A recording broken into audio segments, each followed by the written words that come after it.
warm welcome to the Celtic Forever podcast. We're going to go through Celtic now, Hibs now, over the weekend. Pretty bad weekend for results, not the best, to be honest with you.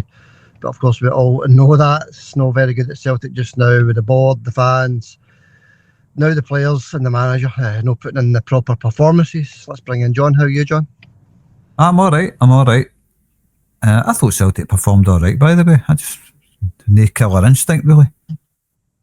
Yeah, you can play like Brazil, John, but you've got to put that ball in the net, and it's absolutely pretty pathetic, John, that we've actually had 4 0-0 draws in the last 6 games. It's quite bad, that, John. That's out of 4 games out of 6, we've not scored a goal. It's just not Celtic, is it?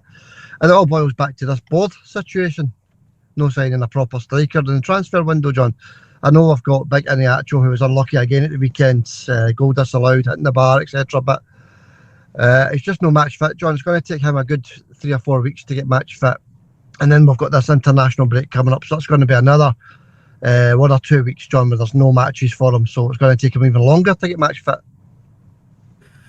There'll be some bounce matches behind closed doors, I'm sure. That'll help get him up to speed, I suppose. But international breaks are never good, especially when you're just looking forward to the next game. And then this international crap comes up again. It's just can't be doing it at all. Yeah, the last game's against Motherwell next weekend, not this weekend, next weekend. And after that, John, there's a 2-week international break. So it's I suppose we just need to put up with it, so quickly after the last international break as well, isn't it? Just moving on quickly, John, a wee quick thank you to all of our subscribers. Thank you everybody that's subscribed to the channel. We appreciate that very much indeed. I've not done a wee thank you in a wee while, so thank you. Over 5,000 subscribers, heading towards 5,100, although a couple of people did unsubscribe the other day there, John, so that still happens quite a lot. But a big thank you anyway to everybody that's subscribed. Big thank you to everybody that views and leaves a comment on the channel as well, because without that we have absolutely nothing. So thank you for hitting that like button. Thank you for all your comments, and there's been a lot. And thank you just for getting involved with the channel and in general. So thank you very much, everybody, for that. Right, John, any news surrounding Celtic just now? I'm just having a wee quick look. There's no much happening, just the usual carry on, John, with this. The board have still not came out. They've still not come out and spoke to the fan group. So this is just going to rumble on and on, I'm afraid. Aye, well, that's it, isn't it? I mean, they're obviously in no hurry. They're stubborn. They don't really care what the fans think right now, but they will start to care if results start to get worse. Paused there. No, I'm here. Yeah, sometimes, sorry folks, I would just like to apologise, because this has been happening over the last few weeks, where we use StreamYard as a platform to do our podcast, and halfway through it just breaks up at either my side of the things or John's side of the things. So just bear with us if that does happen. Sorry, John, on you go, buddy. No, I forgot what I was talking about now. We're talking about the board. The protests again. We've got another 2 planned, John. One for the game in midweek against Braga and one for the Motherwell game. So 2 more protests to come, silent protests. Aye, well, it'll keep coming until such time something gets done. The board speak to the fans and let us know what's happening. That's what it's all about. We can't say any more than that. That's the only thing that needs to happen, is the board need to come out, let the fans know what's happening, and then we can talk, because until such times it's just going to be the same stuff, silent protests, and nothing from the board, so nothing really to talk about. Yeah, it absolutely needs sorted now. We need to get this sorted now. It's gone on far too long. The transfer window's gone now. There's nothing we can do about it. Everybody's not happy. We can understand that. We're not happy that we've not got a proper striker in the door at least.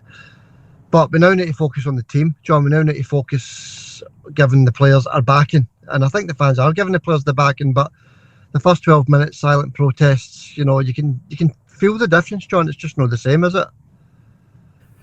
No. And you can hear the difference when the fans come back in again, but it's not comfortable at all. It's horrible watching Celtic games. You've got this weight right on their shoulders right now, and every Celtic fan's feeling it. And like you says, look, it's finished. The transfer window is done. It's shut. So we just need to get on and support the team on the park now. I think maybe think of some other protests other than protests that affect the players on the park.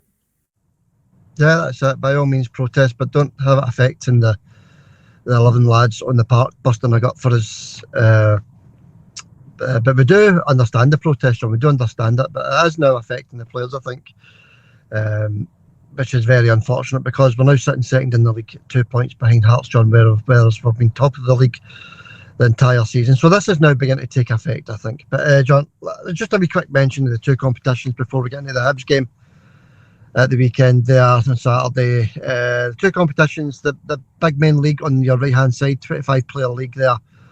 Nobody got the correct score prediction, and no wonder. Nobody predicted a nothing each draw, so it's stalemate on the board as it is. So nothing more to say about that. Just if you want to get your guess in early for the Braga game, get it into the comment section on this particular podcast. And the head-to-head between us, John, the head-to-head predictor, John, between us two, it's now sitting at 12-4 to you. You got another two right, and it's a two right we didn't want you to get.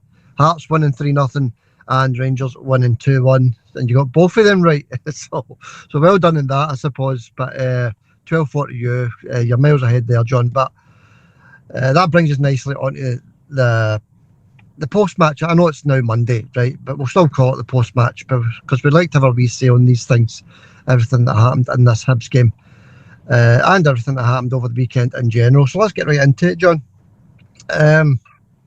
So we started with the atmosphere there, John. It wasn't great at the start of the game, and you could tell with a sort of a slow first 5 minutes. But after the first 5 minutes, John, I thought the players were absolutely brilliant in the first half. I thought it's some of the best football I've saw this season.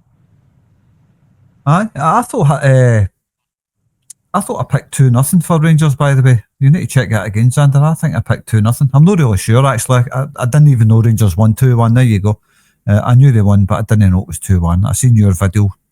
Obviously, they scored a late goal 9 minutes into injury time or something. We'll get into injury time when we start talking about the game, by the way. Yeah, that's it. Of course we will. But no, I'll double check that, John. But as it stands, it's 12-4. But no, some of the best football I've seen. We didn't have Rio in the game. Kieran didn't start the game either, and young Donovan didn't start the games, which was a surprise. He must be keeping them for the Braga game. But the players that were on that part of the first half, John, so unlucky not to be ahead at half time. But you know, the game's not about luck. It's about scoring goals and winning games, John. We just couldn't find the net in the first half. But I thought, as I said, John, some of the play was lovely. Even like McCowan had a blinder. He was absolutely brilliant in the first half an hour. Like McCowan, quite sharp, looked quite crisp. The passing was good, constant attacking, John, and that carried on into the second half as well. But yeah, I was quite impressed with the style of play, John. It was a lot faster. It was a hell of a lot faster. But you know, as Derek Johnson always said, when you need to stick the ball in the pokey. That's what it's all about. And Celtic never did that. Well, did it once and it was offside. But look, goals win games. And that style of play, I think all the teams in Scotland know exactly how Celtic are going to play. And they just park the bus and mop it up. Predictable. To me, it's predictable. Even though Celtic played well, I thought it was a nice, fast pace, passing it forward constantly. But like the defenders are onto that. The Hibs defenders, they know exactly what's coming, and they just mopped it up the whole game. Yeah, they did, and they did defend, John. They defended for their lives. It was definitely a defensive performance by them. We'll get to the elephants in the room in a wee minute, but for me, John, it's a case of anti-football wins again here, John. Anti-football from Hibs, absolutely no intent whatsoever to go forward in this game. The total opposite from what they did at Ibrox. They went forward with intent. They tried to attack them, and that's why they got picked off 2-0 at Ibrox. They come to Celtic Park and they put 11 men behind the ball. I'll be honest with you, I was not expecting that from Hibs. I was expecting an attacking Hibs trying their best to get a result at Celtic Park. I mean, we had that Egypt David Gray going on about we're going to create history at Celtic Park. Is that a history? Parking the bus like that? How's that a history? That's utter guff. It's pathetic. And it's embarrassing to call that football, to be honest with you. It's just totally embarrassing. Yeah, it's embarrassing. And it's not what we've seen from Hibs. I know they want to try and stop the rot with their recent performances and results by getting some sort of result against Celtic. And that's exactly what he did, John. It's anti-football, as I said, John. That wins the day for Hibs. So we just move on, John, I suppose. But we'll get into everything that happened as well. You know, there's a lot to get through as regards to this. But with both Hearts and Rangers winning at the weekend there, it just made for a pretty dull weekend for Celtic. And even the conditions were dull at Celtic Park, John. It didn't stop raining. It was just a dull weekend overall for the Celtic supporters. Garbage. Utter garbage. But there you go. Look, we're only a couple of points behind Hearts. Hearts are on form right now. There's no denying that. But we'll need to wait and see if they're going to be contenders for challenging Celtic this season. Because the results have been really good. They've got Poppy Boy in charge. He's doing a great job there. So, I will wait and see with Hearts. I mean, Celtic play them soon, so it's no far to wait when it comes to playing Hearts. Start of the month, I think it is. Yeah, it's a few weeks away, John, not long at all. And Hearts, obviously, they're at home to Hibs at the weekend, so that'll maybe tell us quite a lot of their chances this year, battling with Celtic there. That will tell us quite a lot. We'll wait and see what happens between Hibs and Hearts at the weekend. But let's stick to Celtic, John. It's, as I say, it wasn't a great weekend, but just have to move on. We've got Braga up on Thursday night. That's going to be a massive game. We're going to do a full preview of that on Wednesday, folks. The Braga game, you know, we're hearing great news that Braga lost at the weekend. Whippy do. Many times we saw teams losing at the weekend and coming to Celtic Park and putting in outstanding performances. So that goes for absolutely nothing for me. It's no good news for me at all. That Braga, decent team, you know, Portuguese team doing well in Portugal. I think they're sitting fifth with a game in hand, so they've got a chance to go up to third if they win their game in hand. But no, that's a way off, John. Let's stick with this Hibs game and let's get to the elephants in the room. And you know what this elephant is, John? We spoke about it in the preview to the game. Don Robertson, the referee. You said in the Glasgow, or after the Glasgow derby, John, that this guy should never referee another Celtic game ever again. And he gets the very first Celtic game at home after that, which was Hibs at the weekend. And honestly to God, John, this guy, you know, foul after foul after foul after foul to Hibs for just falling to the ground. It's the exact same as what happened at Ibrox, John. The exact same. 17 fouls against us. Celtic got one foul against Hibs, John. We were the ones with the ball. We were actually the ones with the ball. So how can we foul Hibs 17 times when they only had the ball for, I think it was something like 23 minutes in the whole game. So in fact, it was less than that, John. It was 18 minutes they had the full game. They had the ball for. Somebody counted it all up, and it was 18 minutes that they had the ball for. So we fouled the Hibs player every 60 seconds. What do you think of that, John? That's good. That's good. I mean, the only thing I seen worthy of being a free kick to Hibs was the one with Liam Scales pulling the boy. What's his name? Bowie, the striker. Yeah. Pulling him back. Out of that whole game, that's the only thing I seen deemed worthy of a free kick to Hibs, and Liam Scales was booked for it. Cameron Carter-Vickers also booked for winning the ball. Yeah, let's go through them all then, because there's quite a few you said there, John, about McGregor. He actually wins the ball and then he's fouled. I've never saw anything like this in my life. And you're thinking to yourself, good, another chance to attack. And you see the referee's arm pointing down the way towards the Hibs goal. That was one of the worst decisions I think I've seen in football, John. McGregor, he's fouled. He's actually fouled after he wins the ball and he gives a free kick to Hibs. I mean, what game is this guy watching? I don't know. Maybe he's colourblind. Maybe he thought Hibs were wearing a blue tap. I really don't know. But the guy yet again, an utter disgrace. Like I said, but a big Cameron Carter-Vickers wins a beautiful sliding tackle, takes the ball cleanly, doesn't even take the player, and Hibs get a foul for it. And Cameron Carter-Vickers gets booked for it. What the heck is going on here? Yeah, who knows what's going on, John? But he's going to get plenty of games this season, let's be honest. The one with Carter Vickers you're talking about there, how can you get booked for... I mean, if that's the case, you're getting booked for actually winning the ball very cleanly. You've got the Hibs player there who he's not even looking for a free kick, John. I don't get it. If that's the case, then football's finished as far as I'm concerned. Aye, well, look, that was a disgraceful decision, that, especially when the big man get booked for it. It wasn't even a foul. It was a clean sliding tackle. He didn't even take the player. He wins the ball spotlessly clean. Fantastic tackle. Any defender would be proud of that, stand up and applaud it, myself included. And this utter animal Robertson deems that a yellow card and a free kick to Hibs. I don't know what I'm watching there, Xander. And that's no counting the countless tackles Hibs players just falling and getting a free kick for it. I just don't get the guy. And Celtic should really be pushing the SFA to get this guy banned from Celtic games. This isn't so great because we drew with Hibs. Good luck to Hibs with a point. It's this referee. I've spoke about him umpteen times on here. And Celtic are no pushing this with this referee. The guy's an animal. Celtic need to look into this. They can't look after their own fans, you know what I mean? Again, as the players that we need. What chance we got them doing anything about that animal? Yeah, that's it, John. And then you had the handball, no penalty. To me, another, your outstretched arm changing the direction of the ball inside the box, John, tells me that's a Stonewall penalty. It wasn't the Hibs player that cleared the ball and hits another Hibs player. It was a Celtic cross into the box. Hits the player's hand. Can't remember. I think it was the big ex-Scotland internationalist, wasn't it, that hit the ball with his hand. Can't remember his name. It was Hanley, aye. Hanley, yeah. And it hits his hand, John. His hand is outstretched.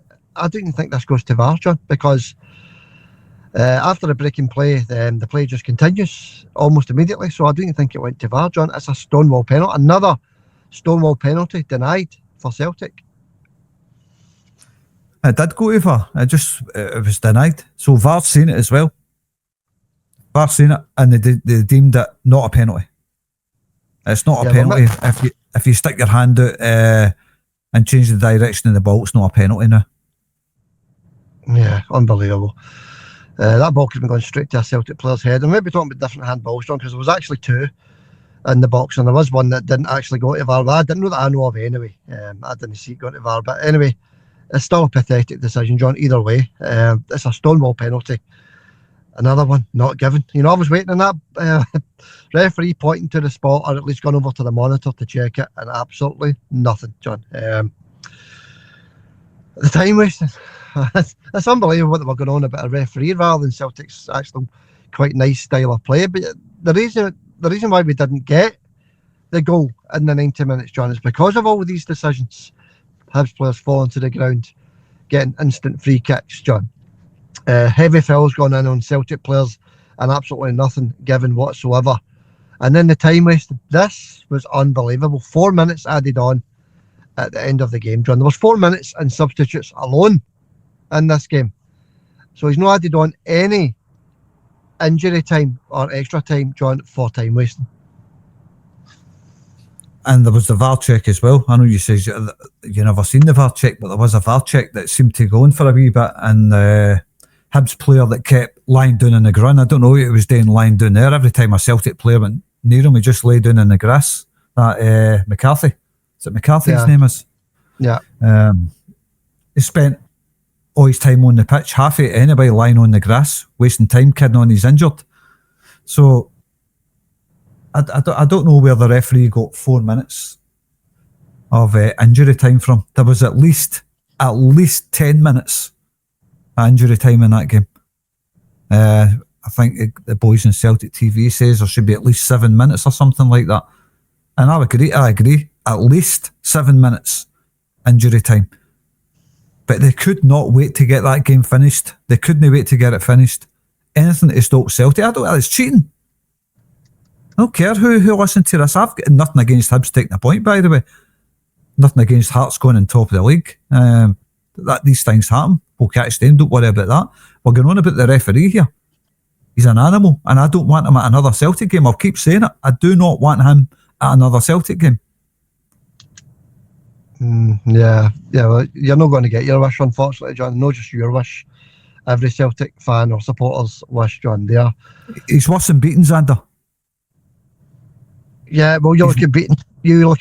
Sorry to jump across to another game, but you look at beating in the game with Livingston and Rangers, John. He added on the 9 minutes. It was 8 minutes, but he actually added on 9. Right up until they scored and then blew the full-time whistle, John. So, beating at least adds on the injury time. And I think over at Livingston, I think there was maybe 6 minutes of injury time, and he added on an extra couple just to make sure they get their goal. But at least he adds on the injury time, John. But this guy Robertson, he had no intention of adding on the proper injury time, John. So we just need to move on. Unfortunately, that's what happened. We did speak about Don Robertson, John, before the game, so nobody can say that it's sour grapes. We did speak about Don Robertson's performances in any Celtic game that he does, John. We did that in the preview. We speak about him almost on a weekly basis, Don Robertson. There's definitely an agenda with that guy when it comes to Celtic. There's no doubt about it in my mind. I mean, it's not just yesterday. I've said this time and time again. Even if Celtic win a game, the guy's an animal. He shouldn't be refereeing Celtic games. His interest is making sure Celtic get nothing from a game. Yeah, of course it is. Yeah.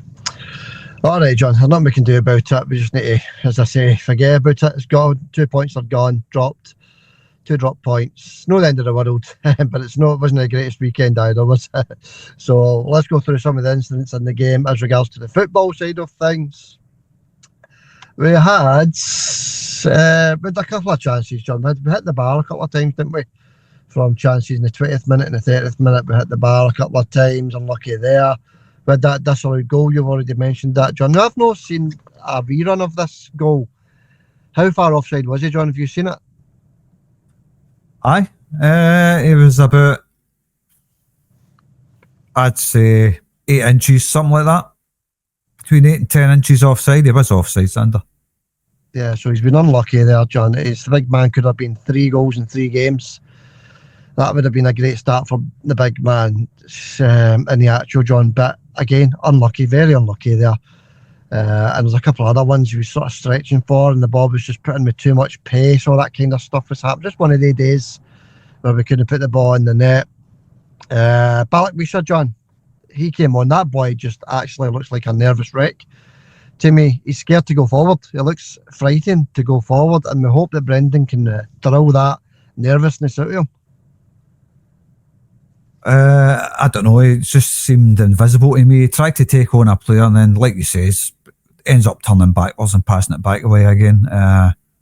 Just maybe lacks a bit of confidence. But we don't know if he's a good player, because I ain't seen anything of Balak to suggest that he's a good player. All I've seen him doing is going to take a player on. No, I can't take him, he says, passes it backwards. I don't think I've actually seen him driving into the box and try to get a cross in.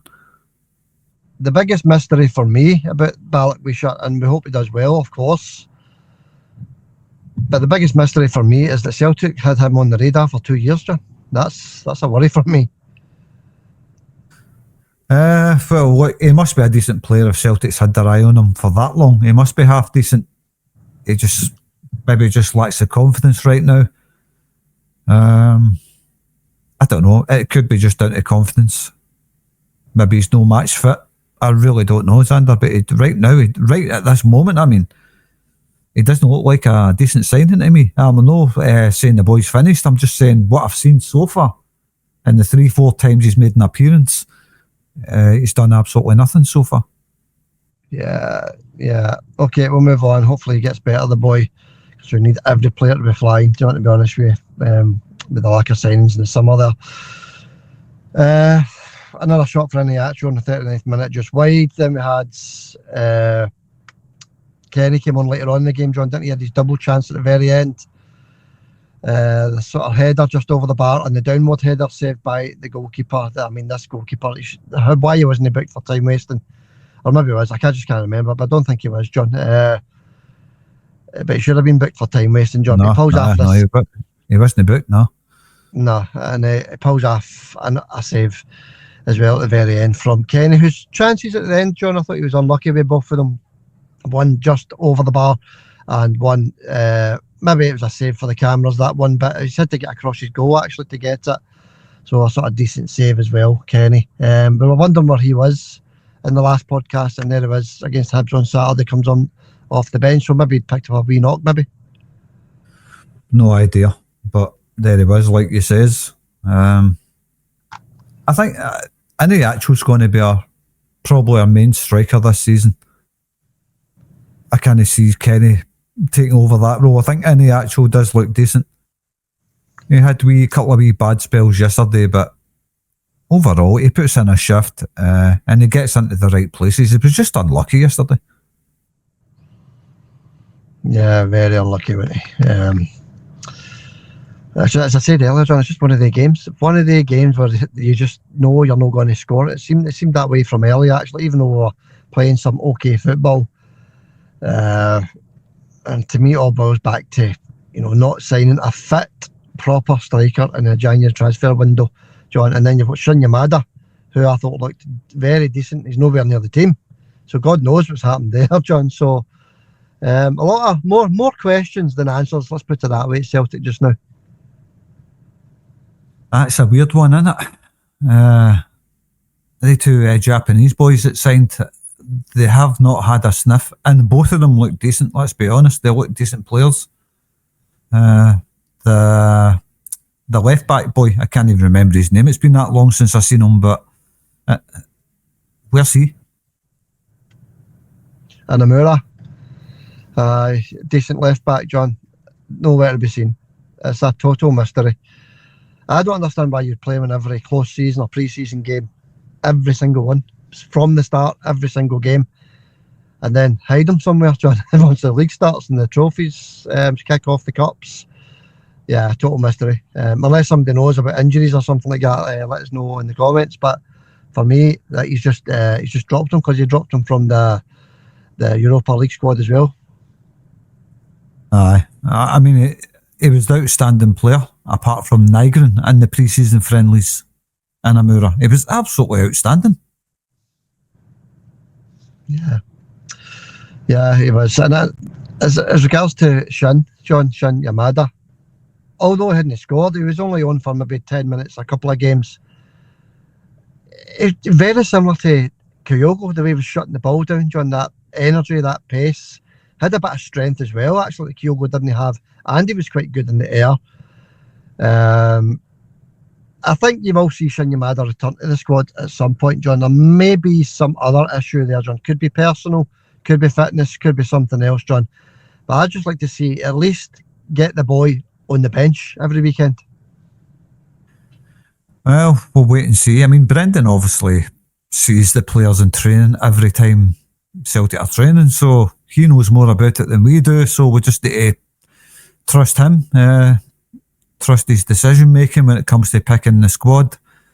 But I can't say any more than that, Sander. Yeah, he's picking squads that are drawn nothing each for the last 6 games, John, so he has to have a close look at things, the manager. It's exactly. Yeah. All right, John.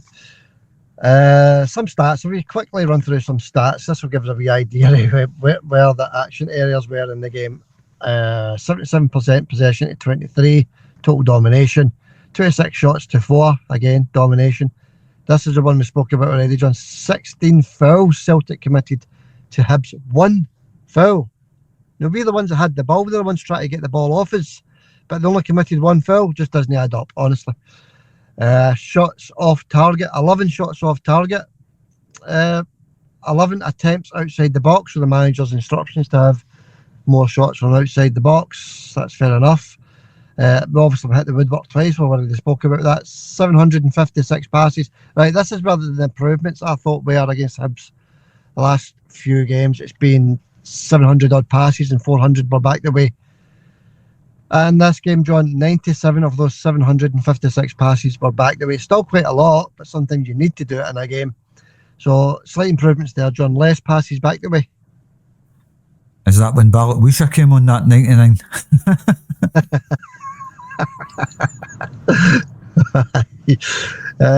But no, big improvements there. I mean, you could see that with the naked eye anyway, John, that we had improved. It looked very crisp. It was very good.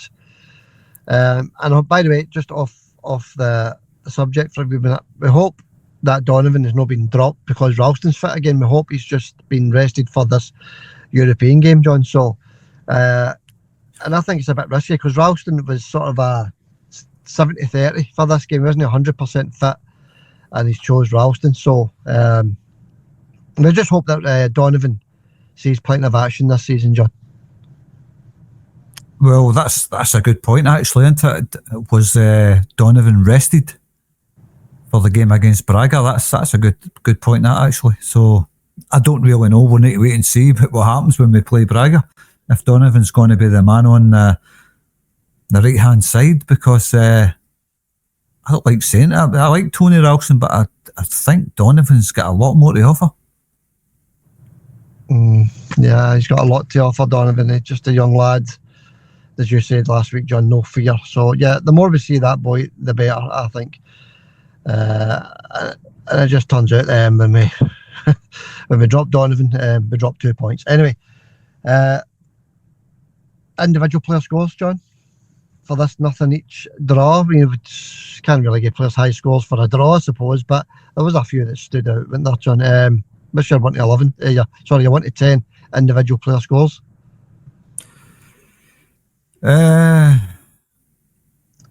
Casper, clean sheet, game of 7. It's always the same. Carter Vickers, look, I can't say it enough. Why was he booked? It's the biggest mystery of that game, apart from Celtic no putting the ball in the net. Why was Carter Vickers booked? Why was he booked? I'll never understand why he was booked for that. Anyway, big man, I thought put in a great shift. 8 for the big man. Liam Scales beside him. I thought Liam was a bit kind of, I think that Bowie boy terrified him a wee bit. I'll give Liam a 5. I don't think his passing forward was pretty good, actually. As usual, I think he's getting good at that. Maybe give him a 6 for that. But his defending side of things wasn't the best, and I'll give him a 6. Yeah. Tony Ralston, I thought had a decent game. Tony, I'll give Tony a 6.5. Okay, doc.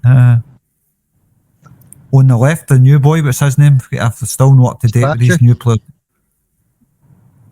Is that his name? No, it's no Sebastian, that's Tenecti. Sriracha, yeah. Honestly, you don't ask me about new players' names, I forget them. But I thought he looks decent, him, Xander. I'll be honest, that boy looks decent. I'm giving him an 8. I thought he was outstanding. Yeah, he's good. I like him. Centre of the park, Cal McGregor seemed to be pulling the strings again. What was he booked for as well? Absolutely no idea. Crazy. That's as mystifying as why Carter Vickers was booked. Kilmax one as well. What was that all about? Never understand this, but obviously there's cheating by a complete animal involved there. Well, you look at it, John. Sorry, John. You look at it. If you book your 2 most influential players, you're taking them out the game. McGregor booked out the game. Vickers booked out the game. That's the plan anyway, John, isn't it? If you book these players early, they're going to have to watch what they're doing the rest of the game. Aye, Liam Scales as well, but he deserved his booking. That was a booking. That was the only booking that was deserved. Yeah. But anyway, Kilmac, I thought he had a half decent game. Looked a wee bit leggy at times. Tried to chase back. I think he's lost a bit of his pace, his energy running back or whatever. But still put in a decent shift. I thought I'll give him a 7. Yeah. Still our main players, yeah. Luke McCowan thought put in a decent shift as well. He was busting a gut for Celtic. Luke McCowan, give him a 7 as well. Yeah. Arne Engels. What does he do, Xander? What does it actually do? I'm still bewildered as to what that guy actually does, apart from take a decent corner kick. Posted invisible for me again. 4 for him. Okay. Front positions in the actual, I thought he was unlucky yesterday. I'll be honest. There was a couple of occasions I thought he should have scored right enough, but he was unlucky with a couple of the chances. So 6 for him. Yeah, match fitness is his issue just now, John. He needs games. He's not kicked a ball in a year, John. So the more games the merrier. As you say, a couple of closed doors games during this international break would be a bonus for him, I think. I thought he was okay considering he's not played much, but he gets a 6 for me anyway. Yeah. Tenecte, disappointing from him, I thought. Although he was trying his hardest, it was hard to look. He's playing against a brick wall. There's 11 men behind the ball. That's never easy for any player. Messi would have trouble getting by players like that. Mm-hmm. You can't just spend the whole game sitting in your 18-yard box, your 18-yard line and defending like that. It's hard for any winger, Xander, but he tried his best, but without any joy, and I don't blame him for that, but I'll give him a 6 for his effort. Okay. Yeah. Yeah, I thought he was okay, as you say. It's impossible when you've got 3 men around you. Every time you got that ball at your feet, John, there was 2 or 3 men round about him. So, yeah, he was sort of a melt out of the game, wasn't he? Definitely. Mission Impossible for me, that, Xander. Mission Impossible, that's all I can say about that. Yeah. And you had Dyson on the right, wasn't it? Yeah, Dyson on the right, yeah. Well, I was trying to even think if he was playing or no. That's how much an impact he made. I can't even remember his performance, Sander, but if it never stuck out, he never done anything, to be honest with you. I remember him chasing back a couple of times, but he wasn't doing his job, and that is to get crosses into the box for the strikers, so he gets a 4. All right, a 4 for Dyson. That's got to be a first, isn't it, John? But I think I thought everybody played actually okay. There was 1 or 2 sort of a hiding in the game, what you say, John. But that's fair enough. These scores are fair enough. Your man of the match? Oh, Sriracha for me, Xander, I think, between Carter Vickers and Sriracha. But I thought Sriracha looked hungry. He was absolutely outstanding going forward. Defended his corner every time Hibs left 18-yard box. It's got to be Sriracha for me, Xander. I thought he was outstanding. Yeah, I've liked to look at him for day one, to be honest with you, John. I've liked to look of him. Yeah, good man of the match actually there. But I mean, for me, it's tough. It's really, really tough. It's how can you get a man of the match to a team, as you say, up against a yellow brick wall like that, John? The yellow wall, we'll call them from now on. Actually, that was. But Big Vickers stood out for me as well, so I'll give it to him as my man of the match. Right, John, we'll wrap up there. But it's what more can we say? We drew the game, we lost 2 points, we're second in the league. This catch up from here on in, John. Aye, I think it's a bit weird that both of us gave our man of the match to defenders when Celtic were constantly attacking. But that's how far into the Hibs half Celtic players were. Vickers and Scales and all that, and Sriracha, they were all right in there, making chances, creating chances. And when they had to defend, I thought they all defended pretty well, apart from Liam Scales, who I don't say that a bit often. Yeah, I think you're actually bang on there, John, what you're saying. The forward players were very wasteful. Very wasteful. Anytime they got a chance, they wasted it. So that's why we're giving Carter Vickers and Sriracha's man of the match. As regards to forward players, the best forward player, I would say possibly Connecty.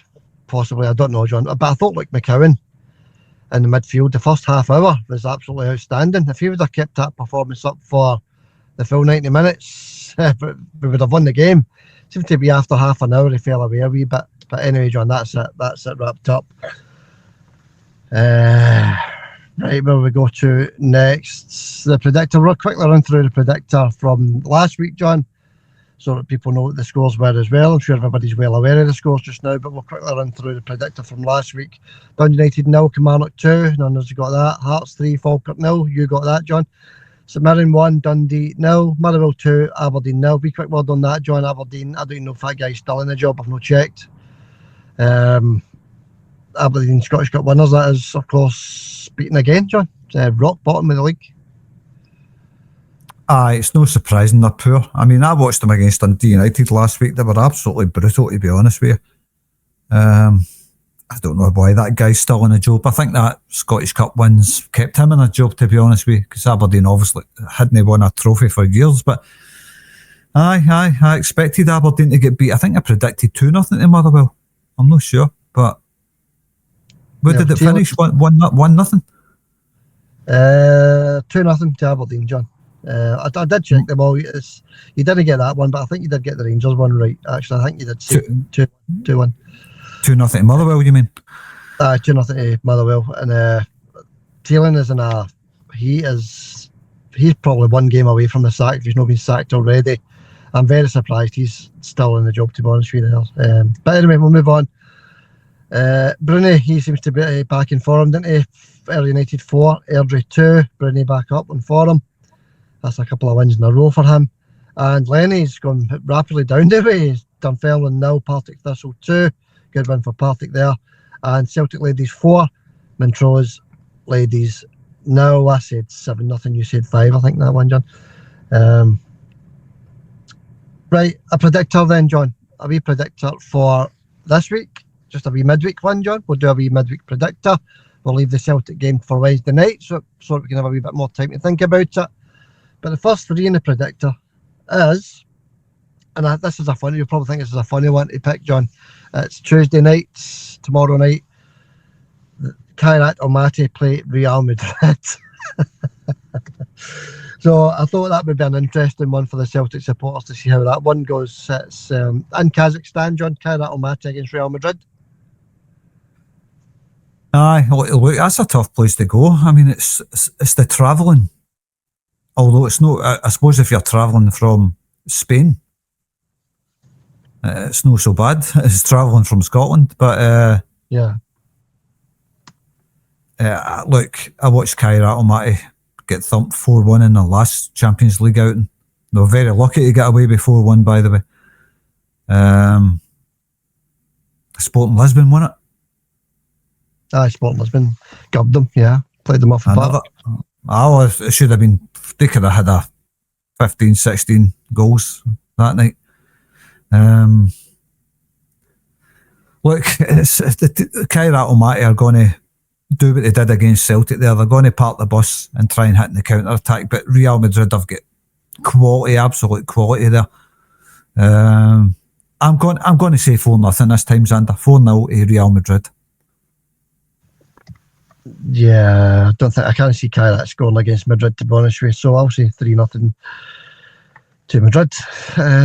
Then we've got Thursday night, John, into the Europa League and the Conference League. We'll do the Celtic game, of course, on Wednesday when we do the preview. But it's Sturm Graz against Rangers Thursday night. Away game for the Rangers. What's your prediction for that one? Oh, if the last European outing's it to go by. I mean, look, beating Livingston and celebrating like you've won the World Cup, that was mental, by the way. That's absolutely craziness. You're sitting 10th, at that time 11th in the league, and you've just beat relegation, probably battling Livingston, and you're celebrating like you've won the World Cup. Unbelievable, isn't it, man? It's embarrassing, John. It's embarrassing. I put the wee video on with a Monty Python theme tune. And there's no many Rangers supporters commenting on it because they agree with the video. They actually agree that it's embarrassing. But there was one commenter came on and said, just like you celebrated beating Kilmarnock a couple of weeks ago, and I replied, well, that was to go top of the league. It's a big difference. It's a big difference going top of the league and, jumping from 11th to 10th or 8th, whatever it was, John. That's a big difference. It's a huge difference. I mean, if Celtic are sitting 11th in the league and we just beat Livingston, there wouldn't be fireworks going off. You know what I mean? There wouldn't be fireworks going off. We wouldn't all be going mental. That's the level. That's fair enough if that's the level. The best bit about that game was the water sprinkler turning on and soaking all the Rangers fans behind the goal. That was absolute class. Yeah, I did see that. Yeah, he sent us that, John. It's hilarious. A wee intentional mistake, maybe.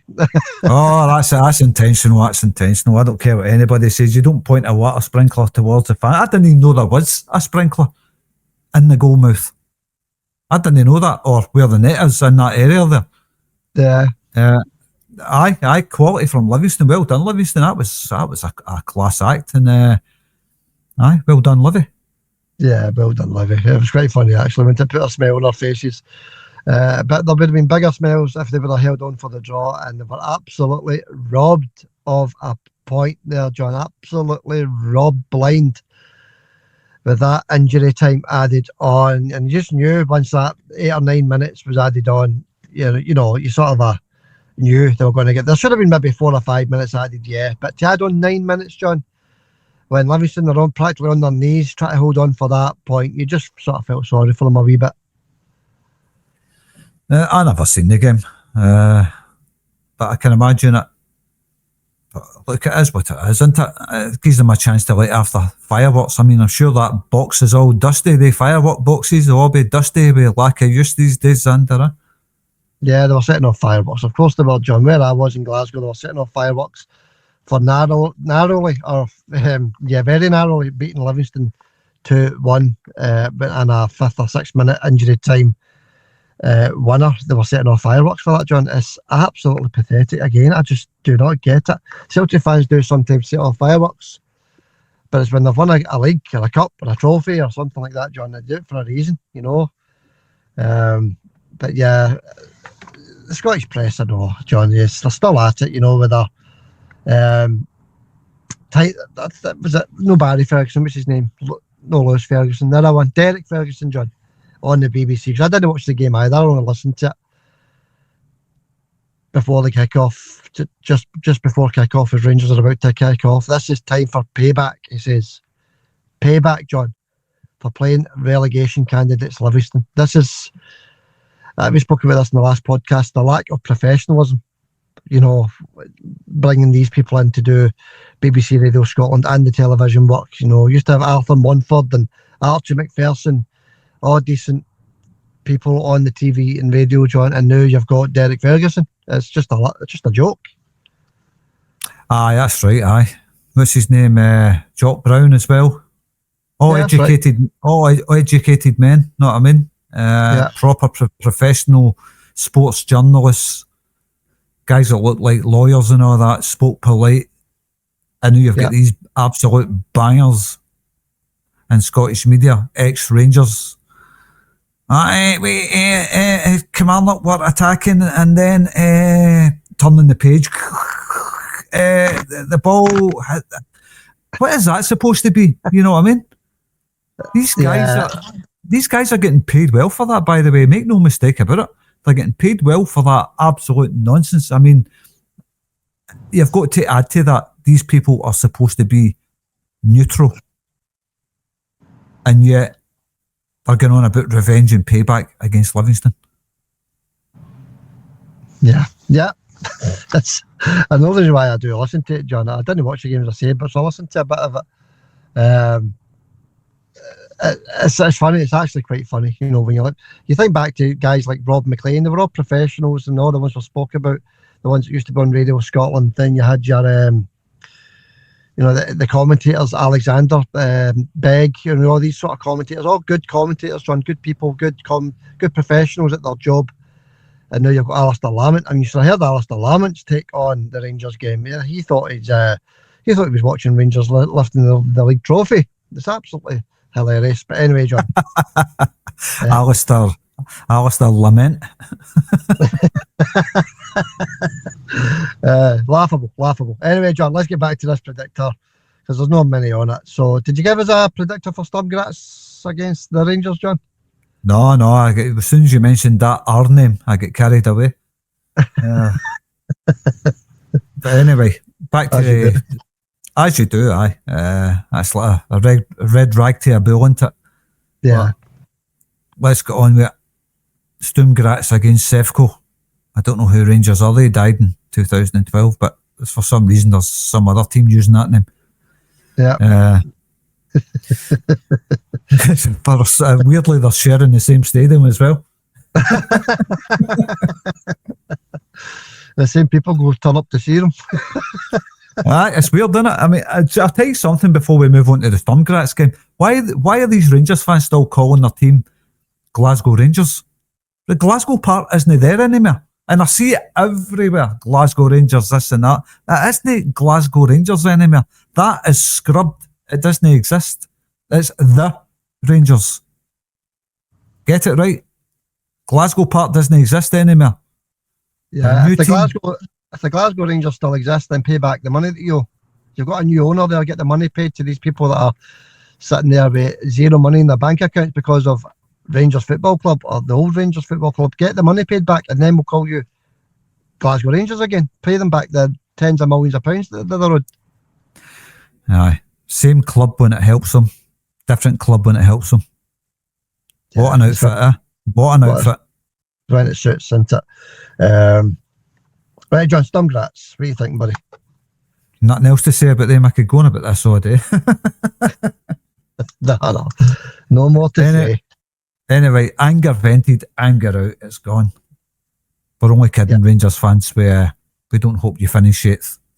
Hope you finish 11th. But anyway, Stumgrats. I fancy the Grats for this one. I'm going 3-1 the Grats. 3-1 the Grats. 2-0 to Stumgrats for me, John. Excuse me. Just a wee quick one, as I say, John. Aberdeen Shakhtar Donetsk on Thursday night in the Conference League.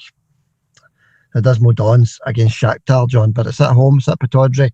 Know that goes for much these days. This year predictor for that one, John. I think there's only one result in that, really. You would think so. Aberdeen might raise their game for this one. I don't know if the fans will turn up. Maybe the Aberdeen fans have had enough of it. Or do they only turn up against Celtic to sing disgusting songs at them? I don't know, but I'm hoping for a Shakhtar win. I'm hoping for 4-0 to Shakhtar, so I'm going to stick with that. 4-0 Shakhtar. 4-0, that's a fair old scalping, isn't it? That'll probably be his last game if he doesn't win it, John, to be honest with you. And I'll say 2-0 to Shakhtar the next, but I've got a wee feeling you're right, John. I think it's going to be a wee bit more than that. Right, that wraps it up, John. I don't know if I've got time for comments. I don't know if I just maybe run through a few wee mentions. By the way, unlucky to everybody that had their guess in for the competition. Everybody got it incorrect, so don't know many people even thought about nothing each across the Celtic side of things. You know, I don't think many people thought it was going to finish that. So nobody gets any points on the board. Roseanne still sitting at the top of 9. You and Collins underneath with 6, and then the rest follow underneath with the 3, as the league table shows on the right hand side there. A few wee quick mentions, John, or a couple of wee quick comments, because we're just about running out of time here, buddy. All right, I'll quickly batter through them. One Club since 1888 says good performance, but it's victories that win you trophies.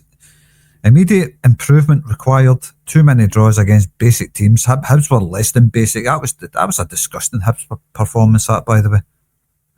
Yeah, we are drawing a lot of games, John. We need to cut that out. That's no Celtic, is it? So, commenter's right. Good comment, actually. Thanks, One Club. Celtic quadruple treble champ. That's quite a long name, that.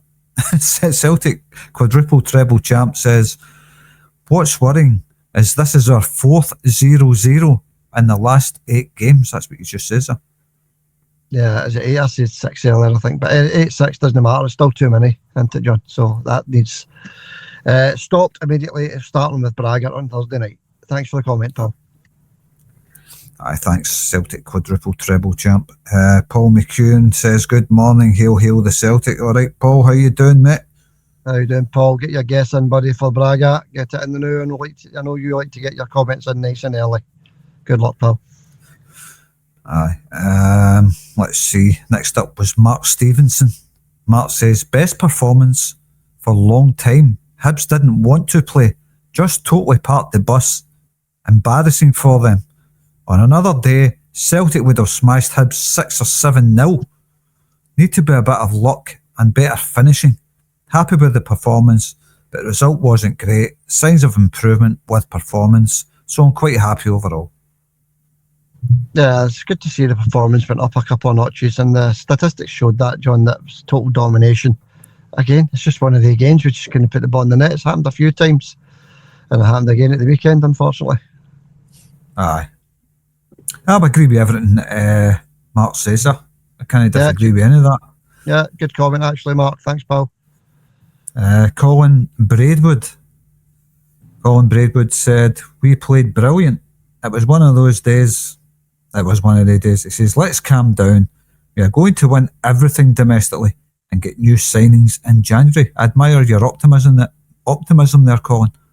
Yeah, well, he's right about one thing, John. We need new signings in January. We just hope that we're not any further behind at the top of the league there, John. We want to be at least top of the table come January. We want to be top. If Hearts are there and thereabouts, then fair enough. We don't want to be sitting 2, 4 or 6 points behind Hearts, do we? So we want to get to January, sit on top of the league and then get the reinforcements in. So I agree with that side of his comment. Thanks for the comment, Colin. I totally agree with but he's a bit optimistic. I think if you think you're taking it for granted that Celtic's just going to win everything, I never do that. You never do that, Xander. Both of us never take all this winning trophies for granted. I certainly don't, and that's why I'm always nervous about every single game that Celtic's involved in. Yeah, it's because we grew up in the 90s, John, and you know, if you won a game, if you had money for fireworks, you would set a firework off. That's the way it was back in the 90s, you know. Even just winning a game was brilliant. So you didn't take nothing for granted, and that's rolled on to this very day, John. We take nothing for granted whatsoever. Never have done. No, when it comes to Celtic, never. So there's no sense of entitlement with me here when it comes to Celtic. Never has been, Colin. But I admire your optimism. Anyway, Elaine says, the second-hand embarrassment I have, I don't know what she's talking about. Talking about the wee video with Sevco scoring the late winner. Yeah, it was embarrassing. She's right. Elaine was right. It's beyond embarrassing, John. They done it last season again with Aberdeen, if you remember. They scored a late goal and they done the exact same thing. Managers jumping on each other's shoulders, 3 high. Fans running onto the park, you know, they're sitting, I don't know how many points they were at that point behind Celtic's 14 or something. Yeah, it's embarrassing. They need to cut that out, the Rangers supporters, they really do, because they're only getting laughed at all over the country. Aye, they'll never pack that, and that's built into them. Anyway, second-hand embarrassment, that's the part I don't get, but never mind. Thanks, Elaine. Next up was Goeta Grip. Goeta Grip says, Martin lives another day. Yes. Yeah, and the Celtic fans don't want him sacked, do they? But, you know, if they would have drawn that game on Sunday, John, that would have been absolute crisis at Ibrox, and I think that's where all their relief is from. They're already in absolute crisis, let's be honest. You know, a late win against Livingston isn't going to change that, John, but what it does do is cover things up for a few days until their next game. So I suppose that's what they won yesterday was, you know, papering over the cracks, if you like, for a few days. That's all it is. And look, who cares? Let's move on to the next comment. One club says, you know how to cheer us all up. Thanks for that. It was funny, and a good wee video, that. The wee video for the celebration and the trophy, the finishing being 8th in the league trophy. You know, it's funny. It does make you laugh when you see it, John. That's you said earlier. It's no Glasgow Rangers anymore. It's not Glasgow Rangers anymore. You're absolutely bang on.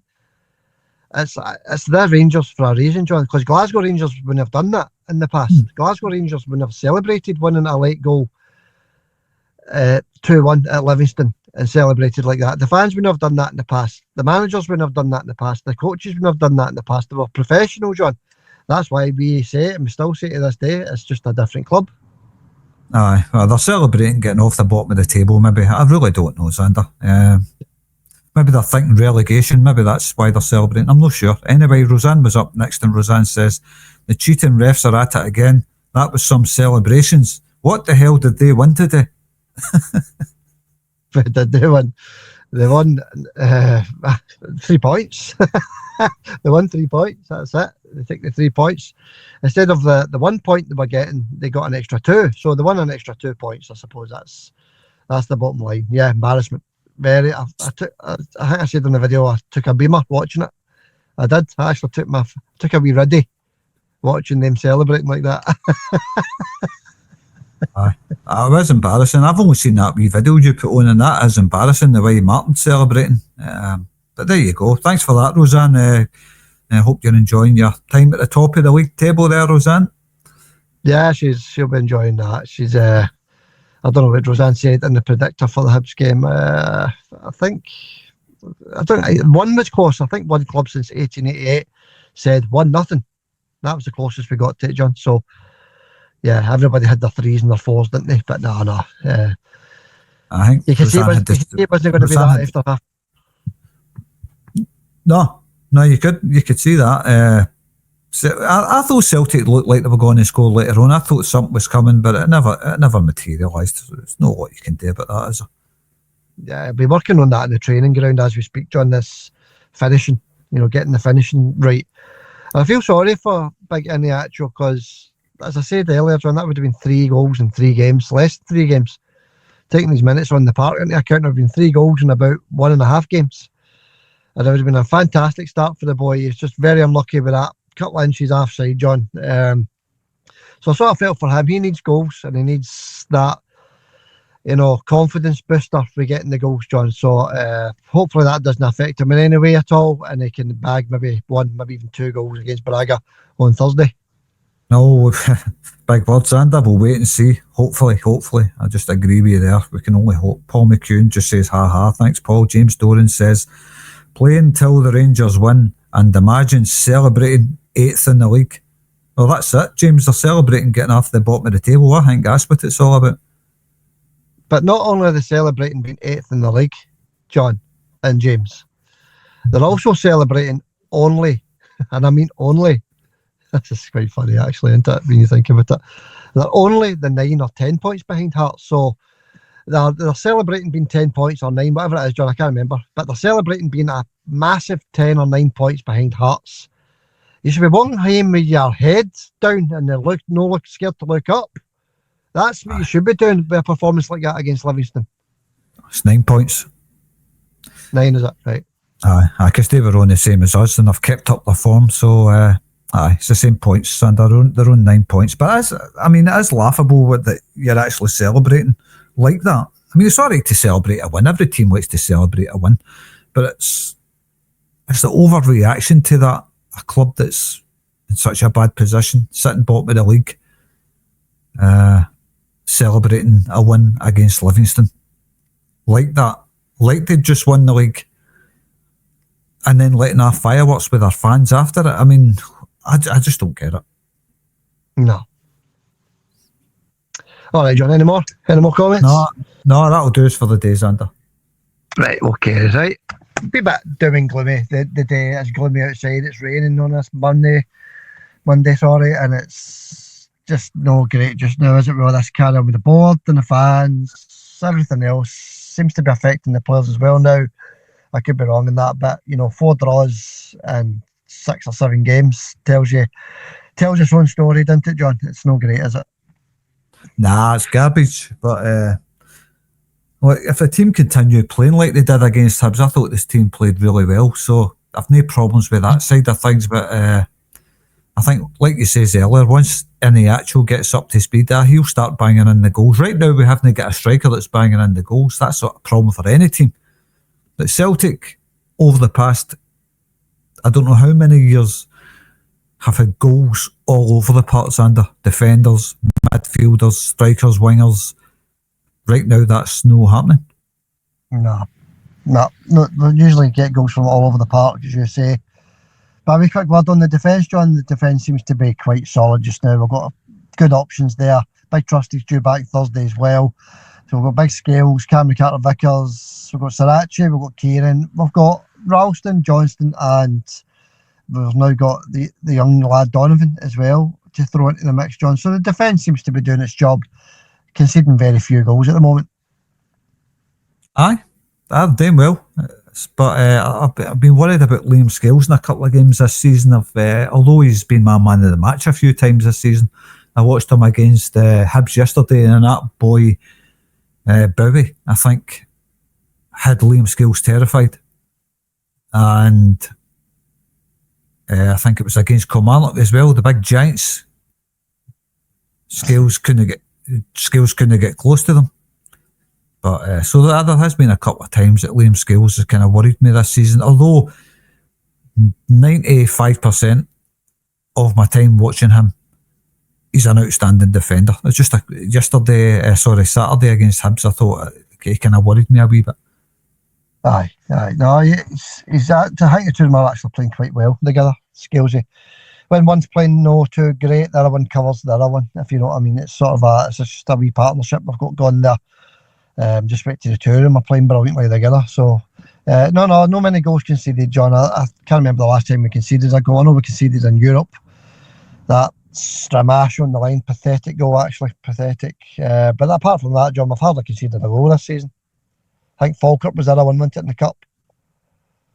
Aye, Falkirk. Did we not concede against Kilmarnock? I was just thinking there if Kilmarnock scored. I just can't remember, John. There's a game we won, isn't it? But we might have conceded against Kilmarnock. But a couple of goals in the league for 6 games. It's not bad, is it? No, the defensive side of things, I'm more than happy with Xander. I can't complain. I'm just checking if Kilmarnock what the score was, because I can't remember. Cannot remember the score of that game, but I'm sure 2-1 it was. Yeah, so I conceded a couple in the league and one in Europe, John. So, but the defence is doing absolutely fine. There's been a lot of nil-nils there, mind you. You just need these forwards to start banging the ball into the back of the net. Right, John, we'll leave it there. That's it. We're done and dusted. We'll do a full preview of the Braga game on Wednesday. Sorry, we're back on Wednesday to do a full preview of Braga. Just onwards and upwards, John. That's all I can say at the moment.